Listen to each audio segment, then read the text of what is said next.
అందరికీ నమస్కారం friends. Chronic cough ఇది ఎక్కువగా సిగరెట్లు తాగే వాళ్లకు, సరాయి తాగే వాళ్లకు వస్తుంటుంది.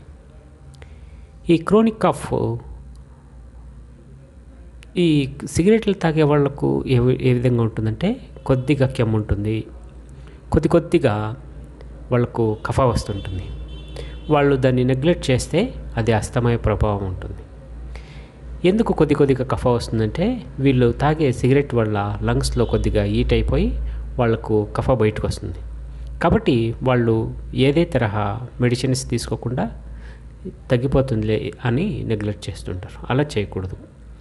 నెక్స్ట్, సరాయి తాగే వాళ్ళకు కూడా ఈ క్రోనిక్ కాఫ్ ఏం చేస్తుందంటే ఆ హీట్కి, ఆల్కహాల్ హీట్కి కొద్దిగా కఫ బయటకు వచ్చినట్లు ఉంటుంది.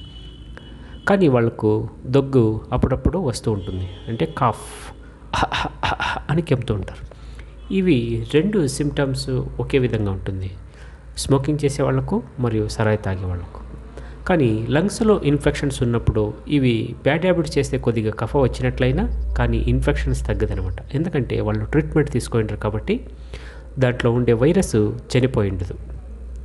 కాబట్టి మీరు తప్పకుండా దానికి నెగ్లెక్ట్ చేసుకుండా ఇంట్లోనే ట్రీట్మెంట్ తీసుకోవాలనుకుంటే, ఆ లంగ్స్లో ఉండే క్రోనిక్ కాఫ్ను తగ్గించుకోవాలంటే కొద్దిగా ఉండేదాన్ని మీకు ఏమీ లేదండి. ఒకటే ఒక మార్గం, అల్లం టీ చేసుకోవాలి.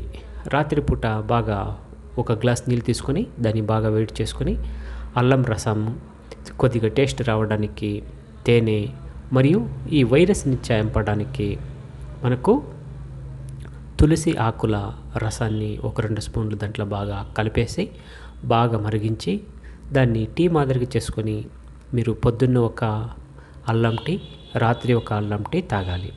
తప్పకుండా ఈ అల్లం టీలోకి తేనె వేయాలి మరియు తులసి రసాన్ని 2 స్పూన్లు వేయాలి. 2 స్పూన్లు తేనె, 2 స్పూన్లు తులసి రసం, 2 స్పూన్లు అల్లం రసం. ఈ 3 ఇంగ్రీడియంట్లు కలిపితేనే అల్లం టీ రెడీ అవుతుంది. దీన్ని పొద్దున్న, రాత్రి తీసుకుంటే మీకు లంగ్స్లో ఉండే ఈ వైరస్ ఇన్ఫెక్షన్స్ అంతా తగ్గిపోతుంది. క్రోనిక్ కాఫ్ ఇమ్మీడియట్గా కంట్రోల్లో వచ్చేస్తుంది. అంతేకాకుండా ఈ అల్లం టీ తాగేటప్పుడు కొద్దిగా జాగ్రత్తలు తీసుకోవాలి. అవి ఏమిటంటే మీరు సరాయి కానీ బ్రాందీ కానీ తాగకూడదు. 5 రోజుల వరకు ఈ అల్లం టీ తాగాలి.